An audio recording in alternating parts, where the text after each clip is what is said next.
Hello, everyone. Welcome to You Plant, We Water, where we focus on combining faith, mental health, and thriving relationships. We're here to help you get that healthy, nurturing relationship that you deserve. I'm your girl, Dr. Toy Flowers, licensed professional counselor and professor of counseling, and my lovely co-host. Hi, I'm Trisha Flowers. I am a minister and a lifestyle coach. Yes, and happy Tuesday to you all. So today we have an interesting topic. We're always watching, waiting to see what you all want to hear more about. And it seems, bump, people want to know more about cheating and how to rebuild trust. So we're going to give it a go. We're going to share some of our thoughts, what we agree, disagree with, and then give you some tips, some mental health pieces, and then we'll talk about, rebuilding trust to the best of our ability. So, cheating. It's a spicy topic. No. So I think the biggest part, the first part about cheating is that you have to clearly define what constitutes cheating and what does not in your relationship.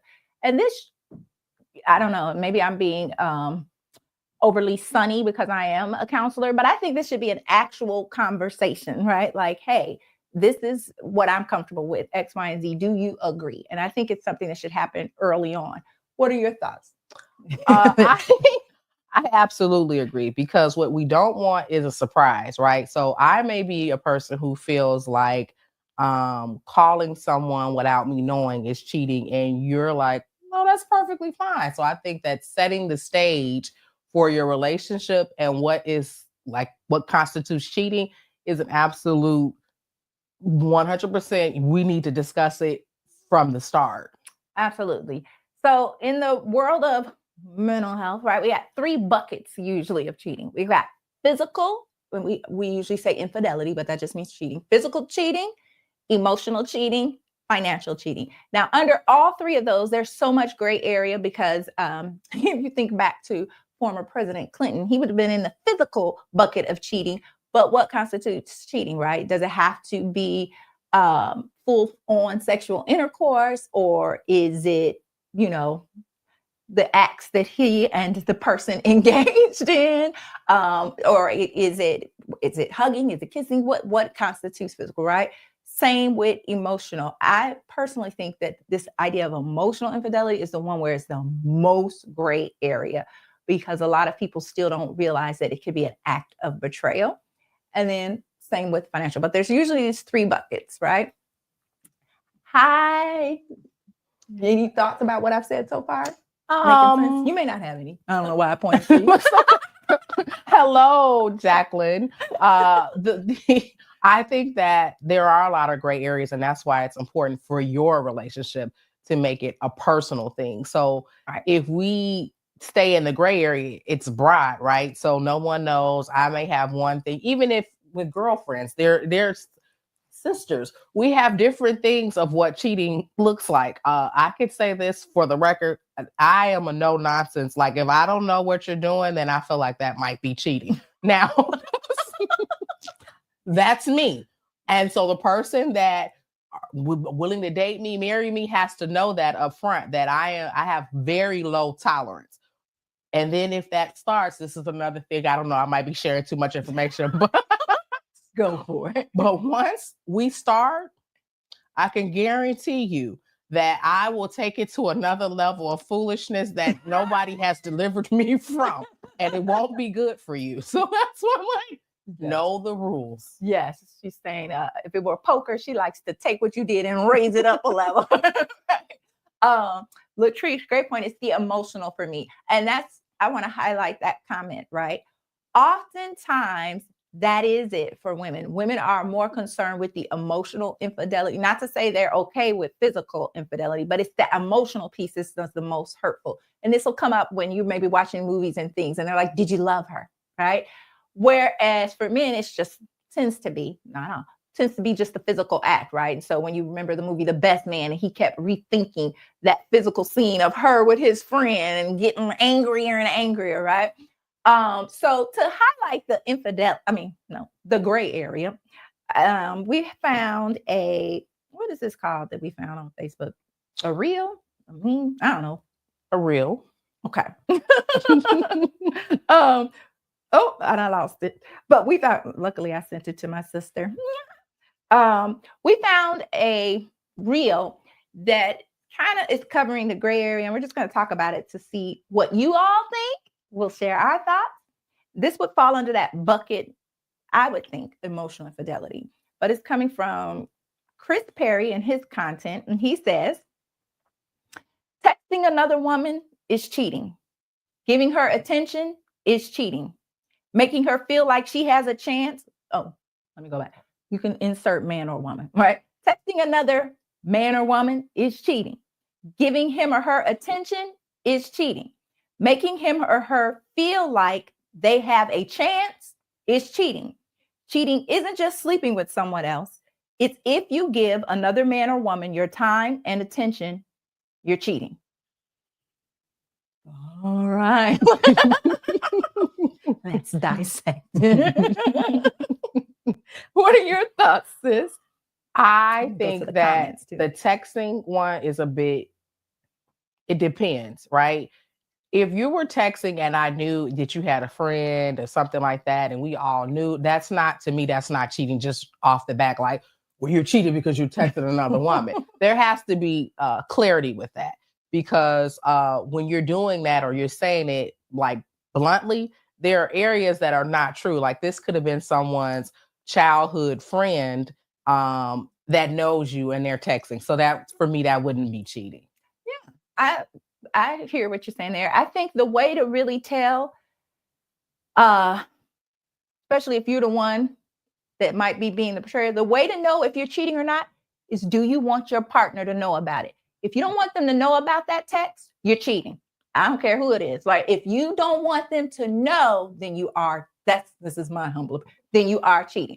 If it's your friend from childhood, then it should be open, and your partner, she should know about it, right? Be like, hey, I talked to Kiki today, and your partner might be like, I'll tell her I said hi, right? But I think if we're honest, which is difficult for people who habitually cheat, they usually have to lie to themselves a little bit about it to make it okay. But if we're really honest, we know when we are going down that slippery slope because we don't want our partner to know for whatever reason.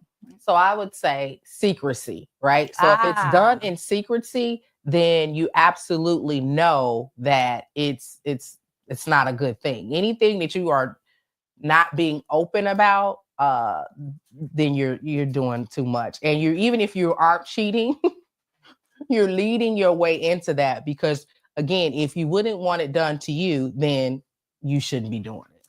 Well said, right? And I'm going to take the word cheating and I'm going to add in another word, which will help it make more sense, especially when I say, if you don't want your partner to know about it. The word is betrayal, right? If you're doing something that you wouldn't want your partner to know, are you betraying their trust? Probably. And if it's open and then you're probably not. But I think that also helps clarify things. So I think that word cheating, we all come up with our own definition, but betrayal is betrayal, right? Let's see. I know we got some comments. I know I said I stopped eating Skittles. I've been hearing that a lot. It's about the boundaries and respect. Yes, yes, yes, yes. Which is why we have to have these conversations early on, right? You don't want to leave it up to chance, and then you maybe think, I don't know, it's okay. Uh, you might think, yeah, it's totally okay to I don't know, I can't think of something. Call, right? Just simply that. If that's not okay or it wouldn't make you feel comfortable, goes back to the same thing. If you wouldn't want it done to you, then don't do it to the other person, right? So if calling is fine, then calling should be fine for both of us, which is what I led to earlier. You like to take it to the next level. If we're calling and we're having friends or secret friends or whatever, in my opinion, then I should also have secret friends and calling. But again, I'm not the counselor, so I don't know if that's good advice or not, but it is something that is done.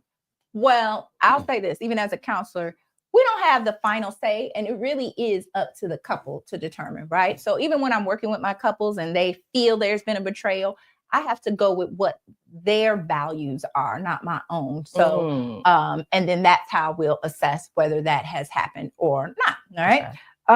I was looking at the comments to see what people thought. And for the most part, most of the people on Facebook agree. Yeah, I was trying to look for that alternative perspective, but I'm not seeing it right now. But anywho, it's basically if you have to hide it, right? If you're not able to be transparent, then you probably have crossed the line, right? And to your point about if you don't want someone to do it to you, I think even if it's okay to you, if your partner does it, even if it's something that's allowed, right? That you all agree, oh yeah, you can go to lunch with whoever you want. But in this instance, you're hiding it, then there's something there, right? And one of the viewers said, what's done in the dark always comes to the light. Yes. And that is true. So that's why it's imperative. This is the minister of me. You can't be God. So once you're doing your sneaking and stuff, it'll be the very thing that you get caught doing and you won't know because you were too busy doing something you didn't have any business doing. Yes. So that's the part that we want to be mindful of as well. It's the key thing. Do unto others as you would have them do unto you. And if you wouldn't want that behavior done to you, then you should not be doing it to someone else. Well said, right? And that's in the Bible too. That's the golden rule. Jacqueline, great comment. If this person truly is your friend, which they should be, you should be able to talk to that person in front of your partner or spouse, right? And I was saying they should be. So if it's just a friend, right, you should be able to talk to them, engage with them in front of your partner or spouse. And Jacqueline, I'm going to add to what you said. If your partner or spouse should be your friend, you should treat them with the same level of care and respect that you would your friend as well, right? And so I love that. Okay. So now we got to feel the key to working through this in your own romantic relationships is to have the conversation. Have the conversation early, and I'm going to add in and often, because sometimes your views might change. Something that you thought, oh, I'm pretty comfortable with this, or I don't have a problem with that. It might change. You might become more trusting and say, oh, I changed my mind. I don't care if you do that. Or you might be on the other side, like, you know what, now that I think about it, that feels like a betrayal. Please don't do that. Okay. Any other thoughts about cheating before we move into what do we do? How do we rebuild trust? Yes. Thank you, Ron. The trust and the boundaries have to be established from the start. Well said. And we had a show a while back. It was talking about what are red flags. You don't have the boundaries and the trust early on. Like if you try to have this conversation with your person and it's like a fight and they don't, you already, as the executive producer, big time off to say, run. That's a bad sign. Absolutely. And it's good to talk about, right? Before you guys are in a situation where one of you is hurt, and then it may not have even been that, but because you guys didn't even have that conversation, it has went to a different place. Yeah. Well said. Well said. And just as we close and try to move into trust, rebuilding the trust, because this should help make sense. Oftentimes, it's not the act itself. It is the betrayal, the hiding, that hurts your partner. And when I say hurts, this is probably one of the most difficult things to come back from in a couple relationship is betrayal or cheating. Is it possible? Yes. It is my specialty, right? In counseling, I specialize in infidelity and how do we move through it. And I'm going to tell you, it is hard work. This is not something you're going to come in for 8 sessions and it's all good. We're going to be working together at least a year, every week. There's going to be tears. Like it is hard work. But to encourage those of you who are wanting to rebuild after this, which is the key part, and we're going to talk about that in this next article. It's a choice. You have to choose. Do I feel like I can stay and rebuild, or is it time for me to leave? You feel like you want to stay and rebuild. I want to encourage you and let you know, if you commit to the work, you can come out on the other side with a relationship that is even stronger than it was before the infidelity. I tell my clients this all the time. And the reason is, we are going to spend time uncovering issues, things that have been swept under the rug that probably were never discussed before the infidelity. Not to mean that's what caused it or that it excuses it. It's just things that weren't addressed. And because we're going to uncover everything in therapy, couples who stay with the process and who are able to, 1, be trustworthy, and 2, forgive, do come out on the other side with a healthier relationship. So, having said that, let's talk about, well, how do you rebuild trust after you've had the heart? Shall I go over the first ones, or you want to go over them? I can go over them. Okay. Before you do, so we are talking from an article written by, I didn't put my readers on, How to Rebuild Broken Trust in a Relationship, written by Marcus Andrews. And what I love that Marcus said that I think is helpful and we can all remember, he says, trust is like air. We only see it when it's polluted. And again, trust is like air. We only see it when it's polluted.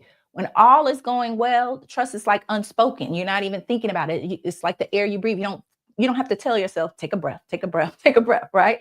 Same is true with trust. It's when something has happened to pollute that it becomes so present and you're aware that either it's not there, it's been broken, something like that. All right, sis, give us some of these. We've got 10 tips on how to rebuild. And the first one I love, apologize wholeheartedly, right? A lot of times we go into excuses and then we start blaming the other person and we'll say things that, aren't helpful to the relationship. But when you apologize and you do it from your heart, of course, the other person is going to feel a little bit better because it's genuine. Yes. To that point,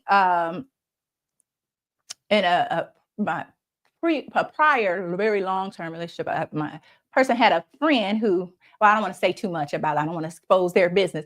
But what I ended up sharing is a lot of times the reason couples don't get to the rebuilding stage is because this does not happen. Pride kicks in, and the person who's betrayed the trust will not apologize sincerely. And it's not minimizing the issue, not you should get over it, or if you hadn't this, then I wouldn't. No, you need that humble, true, heartfelt, I am sorry that I hurt you. Love that. Make a strong commitment to your partner and making the changes needed to rebuild trust. So we know that. So once it's been broken, you have to rebuild. You have to get in there and start fighting for that relationship. Yes, absolutely. And you have to that point, Trisha, you have to reestablish the commitment, because once there was the commitment was cut. There is no commitment. You stepped out on our commitment. So now we have to, if you think about it, and the Bible says that it's a 3-strand cord, your marriage, God, and the two of you, right? That was cut. Now you have to tie it back together. You got to put a knot, bring them strands back together. And yes, you can have a new commitment. It'll never be like it was before. Now it has a knot in it. And every time that betrayal happens, you got more knots, but it still can be a new, strong commitment. I love that analogy. Ensure that there's transparency and openness. Predictability in thoughts, feelings, actions, words must match, which again makes perfect sense to me, because once the person has been betrayed, if you're not being conscious of your behavior, you can be triggering them. You may not even be doing anything, but if you seem like, for me, if you seem like you're being sneaky, now my antennas are up. And so now what could have been, you were just going to the grocery store, but because you jumped in the car and you drove off, and I didn't know where you were going, it makes me feel insecure, right? So now you're combating the cheating that you did. Plus now I'm on high alert because I'm like, I'm never going through that again. So. Absolutely. And to your point about high alert and a trigger, people who have been betrayed in their relationships actually experience PTSD, post-traumatic stress disorder. This is a diagnosis that came about from war, being in war and having flashbacks and triggers. The same happens when someone has experienced infidelity. So jumping in that car without telling your partner where you're going, you just gave them a flash. It's a trigger of their trauma, their stress, actual PTSD, right? So predictability, as they stated, is important because what helps you not have the triggers? Predictability, right? I know on Wednesdays you go to the grocery store, you tell me you might have to be like, I'll be back at 7. If I'm not, you can call me, right? All right, go for it, sis.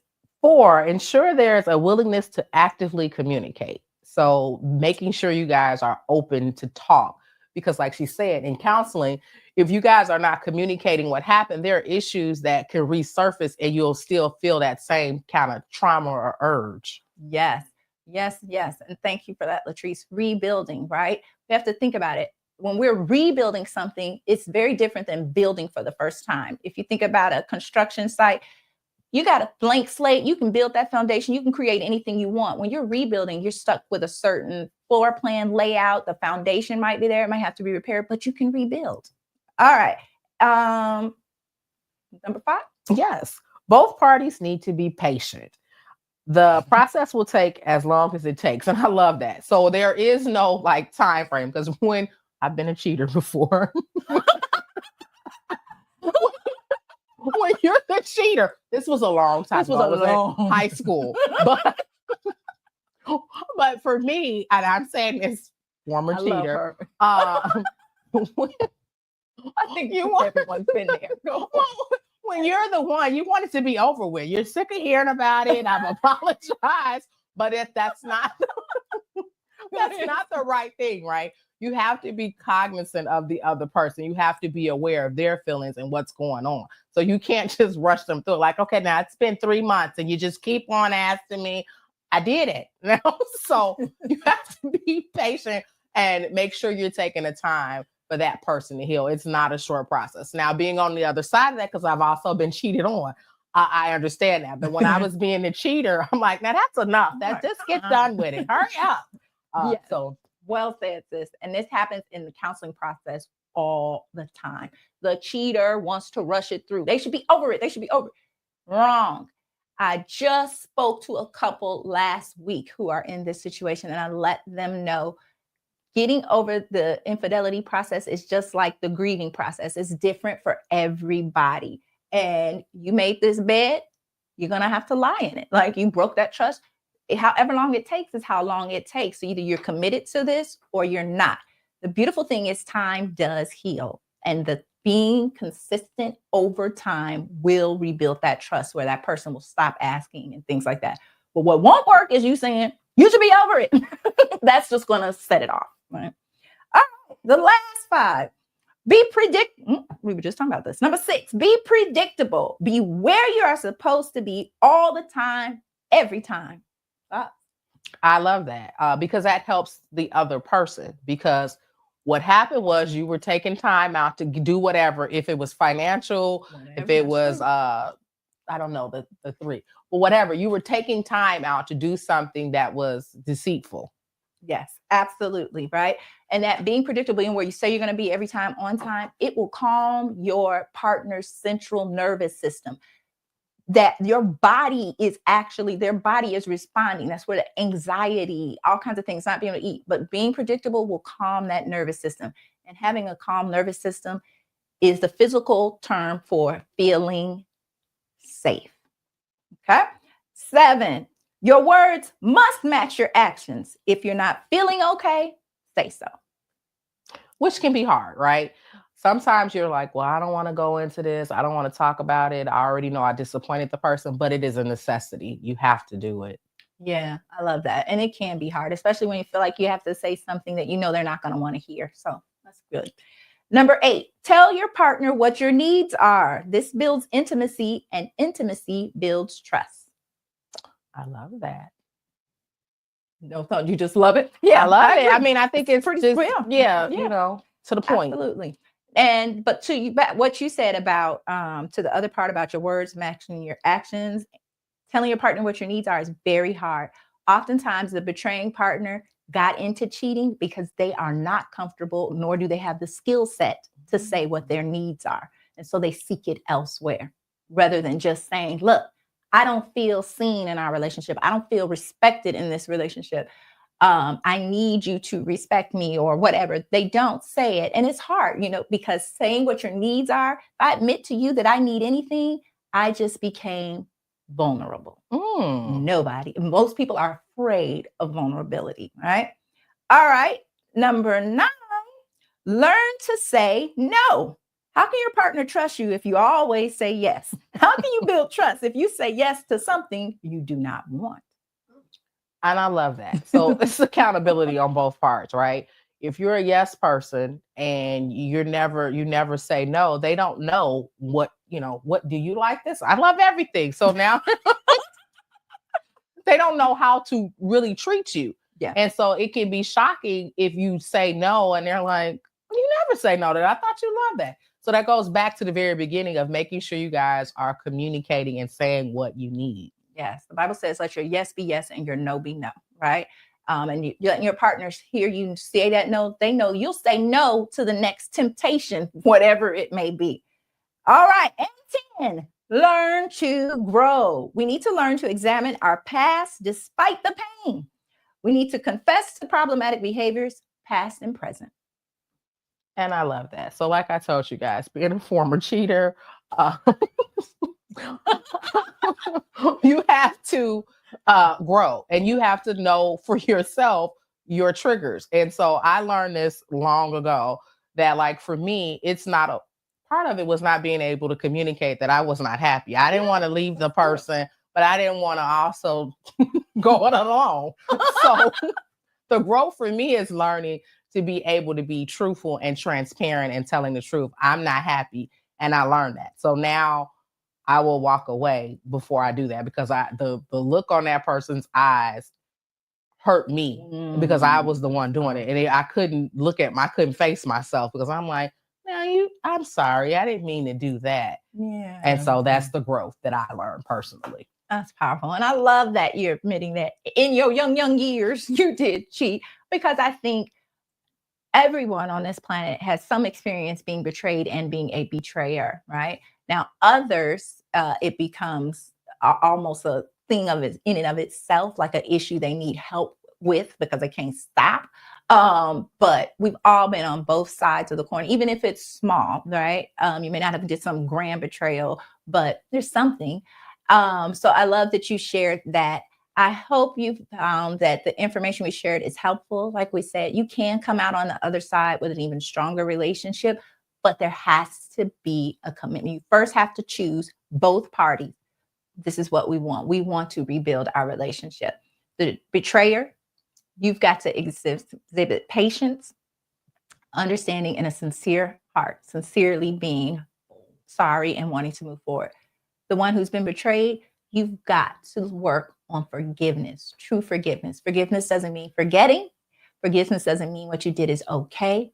And forgiveness isn't for your partner who betrayed you. It's for you.